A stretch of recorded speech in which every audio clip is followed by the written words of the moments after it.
Hello students, आज की class में हम चैप्टर 3 पढ़ने वाले हैं बंधुता, जाति तथा वर्ग। इसमें हम आरंभिक समाज के बारे में पढ़ेंगे। हमने फर्स्ट चैप्टर में पढ़ा था 2600 ईसा पूर्व से 1900 ईस्वी पूर्व तक, यानी कि हड़प्पा सभ्यता का जो काल था उसके बारे में पढ़ा था।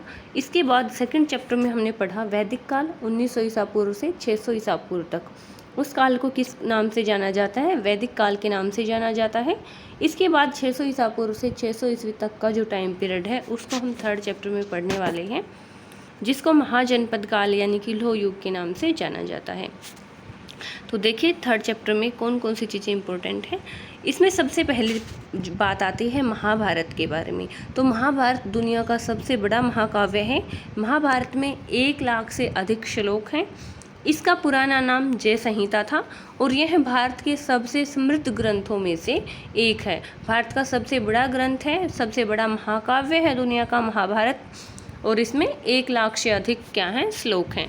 महाभारत की रचना 1000 वर्ष तक होती रही और लगभग 500 BC तक ये रचना होती रही थी। महाभारत से उस समय के समाज की स्थिति और सामाजिक नियमों के बारे में जानकारी मिलती है कि उस समय समाज में कौन कौन से नियम लागू थे, किस तरीके से जो व्यवस्था थी वो चलती थी। महाभारत में शामिल कुछ कथाएं तो इस काल से पहले भी प्रचलित थी। महाभारत में 2 परिवारों के बीच हुए युद्ध का चित्रण किया गया है। अब वो 2 परिवार कौन से थे? कौरव और पांडवों का जो है युद्ध हुआ था उस टाइम पीरियड में। इसके बाद देखिए स्टार्टिंग में महाभारत में 8800 श्लोक होते थे, लेकिन आज के टाइम पे महाभारत में 1 लाख से भी अधिक श्लोक हैं। इसका मतलब ये है कि इसमें बाद में कुछ चीज़ें ऐड की गई हैं। लगभग 1000 साल तक इसका जो है रचना होती रही है। अब शुरुआत में जो भाट सारथी हैं माना जाता है, उन्होंने महाभारत की रचना शुरू की थी। उन्होंने कुछ पांडुलिपियाँ लिखी। उसके बाद महर्षि वेदव्यास जी ने जो है उस महाभारत को और पूरी तरीके से परिपूर्ण किया, उसमें और चीज़ें ऐड कर दी। इसके बाद टाइम के साथ साथ उसमें चेंजेस आते रहे और मनुस्मृति के कुछ अंश भी महाभारत के अंदर जोड़ दिए गए। मनुस्मृति भी जो है चारों वेदों की तरह ही एक प्राचीन ग्रंथ है, उसके भी कुछ अंश महाभारत में जोड़ दिए गए।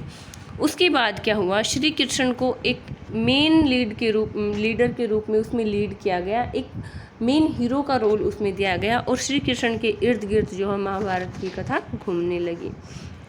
इसके बाद बात आती है महाभारत का समालोचनात्मक संस्करण।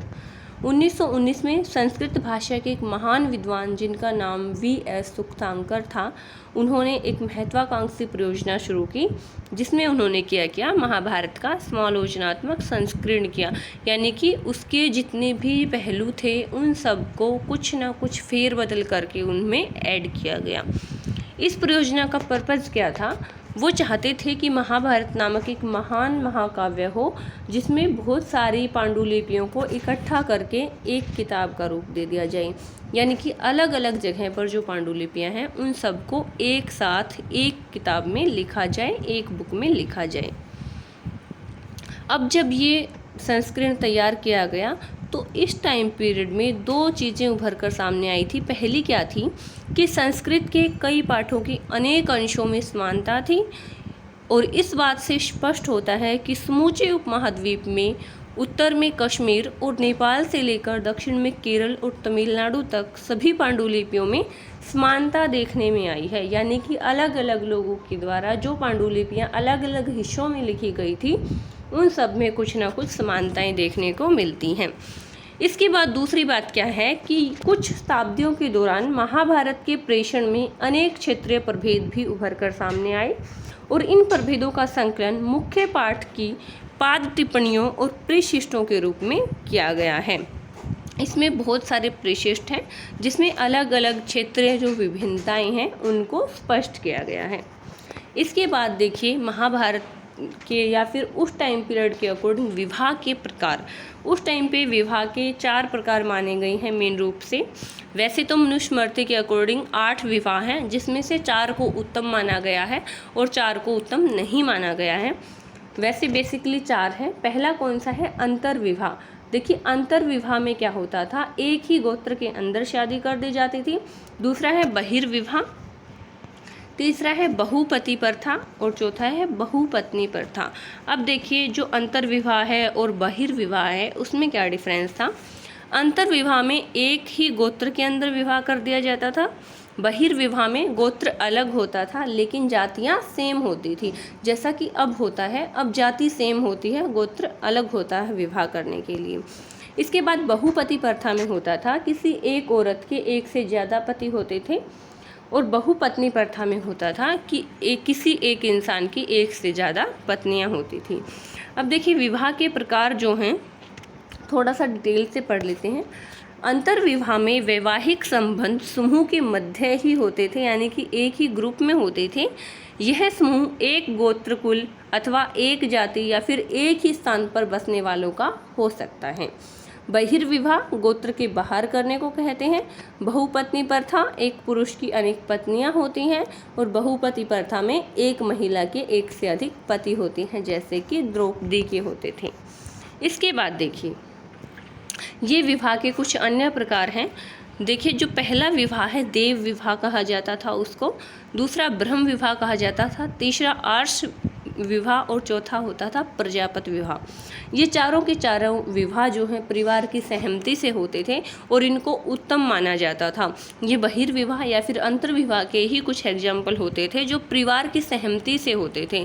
लेकिन जो लास्ट के 4 विवाह हैं गंधर्व विवाह, असुर विवाह, राक्षस विवाह और पेशाच विवाह, इनको उत्तम नहीं माना गया है। यानी कि ये ऐसे होते थे जो बलपूर्वक शादी कर ली जाती थी, इस तरीके के विवाह होते थे और इनको उत्तम नहीं माना गया है।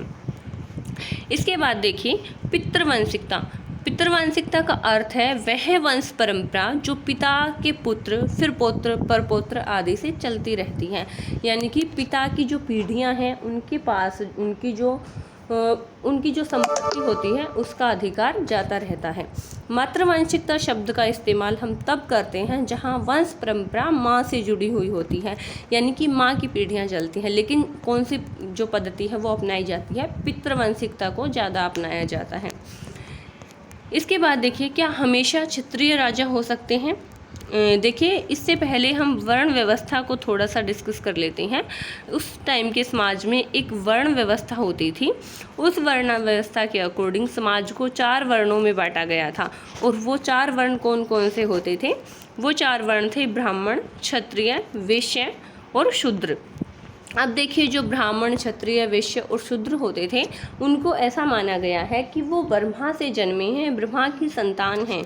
जो ब्रह्मा हैं उनके मुख से ब्राह्मणों की उत्पत्ति हुई है, उनकी भुजाओं से क्षत्रियों की उत्पत्ति हुई है और उनकी जंघाओं से वैश्य की उत्पत्ति हुई है, और ब्रह्मा के पैरों से किसकी उत्पत्ति हुई है, शूद्र की उत्पत्ति हुई है। तो अब ये जो 4 वर्ण समाज में फैले हुए थे इनके काम क्या होते थे। जो क्षत्रिय होते थे वो समय पड़ने पर युद्ध करते थे और ये राजाओं को सुरक्षा प्रदान करते थे। वेदों को पढ़ना और यज्ञ करने का कार्य क्षत्रियों का होता था, और जो जनता के बीच न्याय का कार्य है वो भी कौन करते थे, क्षत्रिय ही करते थे। इसके बाद है ब्राह्मणों की अगर बात करें तो पुस्तकों का अध्ययन करते थे, ग्रंथों का अध्ययन करते थे, वेदों से शिक्षा प्राप्त करते थे, यज्ञ करवाना, हवन करना, ये सब काम ब्राह्मण करते थे। इसके अलावा वो दान दक्षिणा देते भी थे और दान दक्षिणा लेते भी थे। इसके बाद बात करते हैं वैश्यों की। वैश्य अपने नॉर्मल जीविका चलाते थे, व्यापार करते थे, पशुपालन करते थे, कृषि करना इनका प्रमुख कार्य होता था। इसके अलावा दान दक्षिणा भी इनके जो कार्य थे उनमें से एक होता था। अब बात करते हैं शूद्र की। शूद्र जो है वो इन तीनों वर्गों की सेवा करता था। इन तीनों वर्गों की सेवा करना ही शूद्रों का कार्य होता था। अभी हमने जो 4 वर्ग थे समाज में उनमें कार्य पढ़े कि कौन सा वर्ग कौन से कार्य करता था। 4 वर्ग जो होते थे, अब देखिए हमने पढ़ा था कि क्षत्रिय जो होते थे वो रक्षा करते थे, जो दूसरे लोग होते थे न्याय व्यवस्था को संभालते थे। लेकिन क्या हमेशा ही क्षत्रिय राजा हो सकते थे? नहीं, ये सत्य नहीं है। इतिहास में कई बार ऐसे भी राजा बने हैं जो क्षत्रिय नहीं थे। उनमें से सबसे पहले जिक्र आता है मौर्य वंश के संस्थापक चंद्रगुप्त मौर्य का। चंद्रगुप्त मौर्य मौर्य जो थे उन्होंने एक बहुत ही विशाल साम्राज्य यानी कि मौर्य साम्राज्य की स्थापना की और उसके ऊपर शासन भी किया। बौद्ध ग्रंथों में ये बताया जाता है कि जो मौर्य वंश के संस्थापक चंद्रगुप्त मौर्य थे वो निम्न कुल के थे, यानी कि क्षत्रिय नहीं थे और फिर भी वो राजा बने। तो हम कह सकते हैं कि क्षत्रिय ही राजा बने, ऐसा जरूरी नहीं था। इसके अलावा और भी बहुत सारे अक्षत्रिय राजा हैं जो शासन चलाया, जिन्होंने शास्त्रों के अनुसार केवल क्षत्रिय राजा हो सकते थे, किंतु अनेक महत्वपूर्ण राजवंशों की उत्पत्ति अन्य वर्णों से भी हुई थी। मौर्य वंश, जिसने एक विशाल साम्राज्य पर शासन किया, के उद्भव पर गर्मजोशी से बहस होती रही है। बाद में बौद्ध ग्रंथों में यह इंगित किया गया कि वे क्षत्रिय थे, किंतु ब्राह्मणी शास्त्र उन्हें निम्न कुल का मानते हैं। शुंग और कर्ण वंश जो मौर्यों के उत्तराधिकारी थे वो ब्राह्मण माने जाते हैं।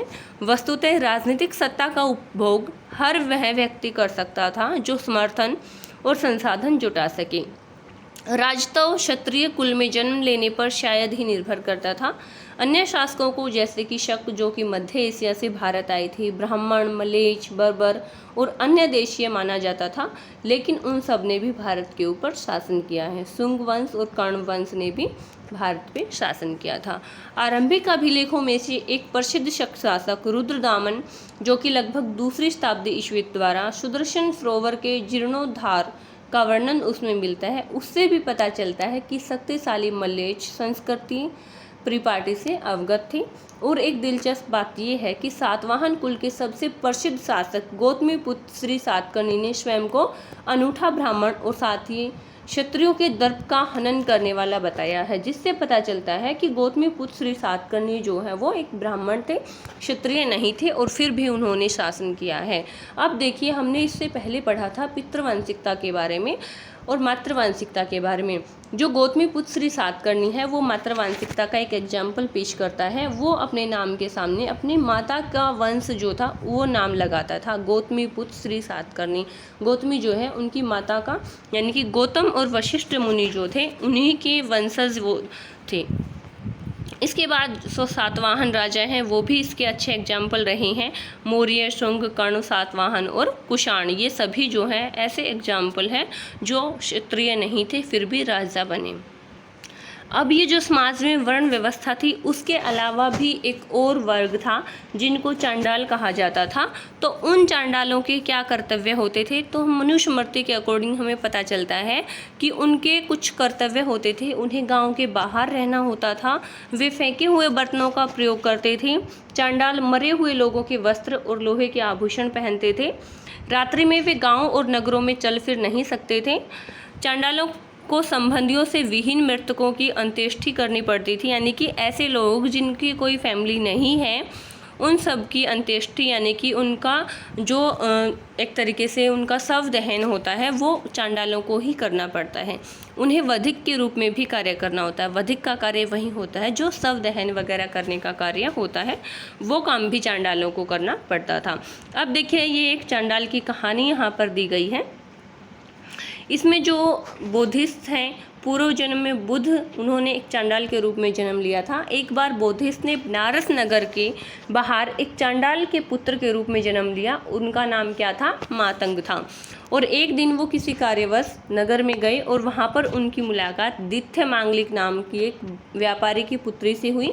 और वो व्यापारी की पुत्री उनको देखकर चिल्लाने लगी और वो ये कहने लगी कि उसने कुछ अशुभ देख लिया है। ऐसा कहकर क्या किया, उसने अपनी आंखें धो ली और पूरा का पूरा परिवार जो है उसने अपने आप को घर के अंदर बंद कर लिया। लेकिन जो मातंग ऋषि थे वो भी अपनी हट पर आ गए। उन्होंने विरोध में क्या किया, वो उनके घर के बाहर ही लेट गए, उनके दरवाजे के बाहर, और वो 7 दिन तक वहीं लेटे रहे। 7वें दिन जब घर के लोग बाहर आए तो उन्होंने क्या किया, उस दिथ्य मांगलिक को उन्हीं को सौंप दिया। और दिथ्य उपवास से क्षीण हुए मातंग को लेकर चांडाल बस्ती में आ गई और वहाँ पर उसने, जो मातंग थे, उन्होंने संसार त्यागने का निर्णय ले लिया, यानी कि उन्होंने एक तरीके से हम कह सकते हैं संन्यास ले लिया। फिर अलौकिक शक्ति हासिल करने के बाद वह बनारस वापस आए और उन्होंने दिथ्य से विवाह कर लिया। फिर इसके बाद जो मांडे कुमार उनका पुत्र होता था, वो बड़े होने पर उन्होंने तीनों वेदों का अध्ययन किया और हर दिन वह 16,000 ब्राह्मणों को भोजन कराता था। एक दिन फटे वस्त्र पहने और मिट्टी का भिक्षा पात्र हाथ में लिए मातंग अपने पुत्र से दरवाजे पर आए और उन्होंने भोजन मांगा। मांडव्य ने कहा कि वे एक पतित आदमी प्रतीत होते हैं, अतः भिक्षा के योग्य नहीं है, भोजन ब्राह्मणों के लिए नहीं है। मातंग ने उत्तर दिया, जिन्हें अपने जन्म पर गर्व है पर अज्ञानी हैं, वे भेंट के पात्र नहीं हैं। इसके विपरीत जो लोग दोष मुक्त हैं वे भेंट के योग्य हैं। यानी कि उनका कहने का मतलब ये था कि जिनको अपने जन्म पर गर्व है वो क्या है, अज्ञानी हैं, और वो भेंट के पात्र नहीं हैं। वो लोग भेंट के योग्य हैं जो दोष मुक्त हैं, यानी कि कोई भी बुरा कर्म नहीं करते। मांडव्य ने क्रोधित होकर अपने सेवकों से मातंग को घर से बाहर निकालने को कहा। मातंग आकाश में जाकर अदृश्य हो गए। जब दिथ्य मांगलिक को इस प्रसंग के बारे में पता चला तो वो उनसे माफ़ी मांगने के लिए उनके पीछे आई। मातंग ने उनसे कहा कि वह उनके भिक्षा पात्र में बचे हुए भोजन का कुछ अंश मांडव्य और कुछ ब्राह्मणों को दे दे। तो इससे हमें पता चलता है कि चांडालों को अपने नियमों का पालन करना पड़ता था। वो गांव के बाहर रहते थे, कोई भी इंसान उनको नहीं देखता था। अगर कोई इंसान उनको देख लेता था तो वो क्या मानता था, अशुभ मानता था इसको। इसके बाद एक देवीय व्यवस्था का यहाँ पर वर्णन किया गया है। अपनी मान्यता को प्रमाणित करने के लिए ब्राह्मण बहुधा ऋग्वेद के पुरुष सूक्त मंत्र को उद्धृत करते थे, जो कि आदि मानव पुरुष की बलि का चित्रण करता है। देखिए, जो ऋग्वेद है सबसे प्राचीन ग्रंथ है चारों वेदों में, उसमें एक 10वां सूक्त है पुरुष सूक्त, और उसी पुरुष सूक्त में इस वर्ण व्यवस्था का वर्णन मिलता है। सबसे पहले वर्ण व्यवस्था के बारे में हमने कहाँ से जाना था, इसी पुरुष सूक्त से जाना था, जो कि ऋग्वेद का एक पार्ट है। जगत के सभी तत्व जिनमें चारों वर्ण शामिल हैं इसी पुरुष के शरीर से उपजे हैं, यानी कि ब्रह्मा के शरीर से उपजे हैं। ब्राह्मण उसका मुख था, उसकी भुजाओं से क्षत्रिय निर्मित हुआ, वैसे उसकी जंघा थी, उसके पैर से शूद्र की उत्पत्ति हुई। ये वर्णन हमें कहाँ से मिलता है, ऋग्वेद के पुरुष सूक्त से मिलता है। इसके बाद संपत्ति पर स्त्री पुरुष के विभिन्न अधिकार। मनुस्मृति के अनुसार पिता की मृत्यु के बाद उसकी जो संपत्ति होती थी वो किस में बांटी जाती थी, सभी पुत्रों में बांटी जाती थी। लेकिन जो सबसे बड़ा बेटा होता था उसके ऊपर उसका विशेष अधिकार होता था, और विवाह के दौरान मिले हुए जो उपहार होते थे उनके ऊपर स्त्री का अधिकार होता था। और पिता की मृत्यु के बाद पिता की जो संपत्ति होती थी उस पर बेटी दावा नहीं कर सकती थी, यानी कि पुत्री का अधिकार नहीं होता था। स्त्री और पुरुष किस प्रकार संपत्ति अर्जित कर सकते हैं, ये भी नियम जो है दिए गए हैं। पुरुषों के लिए मनुस्मृति कहती है कि धन अर्जित करने के 7 तरीके थे। विरासत, यानी कि अपने जो पूर्वज हैं उनसे मिली हुई संपत्ति। खोज, यानी कि कोई नई खोज उसने की हो जहाँ से उसको धन मिल सके, या फिर वो खरीद सके, या फिर किसी को हराकर, या फिर निवेश करके, जैसे व्यापार करते हैं, निवेश करके वहाँ से धन कमाए, या फिर कोई दूसरे कार्य के द्वारा धन कमाए, या फिर सज्जनों के द्वारा दी गई भेंट को स्वीकार करें। ये 7 तरीके हैं जिससे जो पुरुष हैं वो धन कमा सकते थे। इसके बाद स्त्रियों के लिए संपत्ति अर्जन के 6 तरीके हैं। वैवाहिक अग्नि के सामने और वधू गमन के समय मिली हुई जो भेंट है वो उसके लिए एक तरीका है धन अर्जित करने का। स्नेह के प्रतीक के रूप में तथा भ्राता, माता और पिता के द्वारा दिए गए जो उपहार हैं शादी के दौरान, वो भी उसकी संपत्ति अर्जित करने के एक तरीके में से है। इसके अतिरिक्त परवर्ती काल में मिली भेंट और वह सब कुछ जो अनुरागी पति से उसे मिलेगा, वो सब क्या है, उसकी संपत्ति है। उचित सामाजिक कर्तव्य।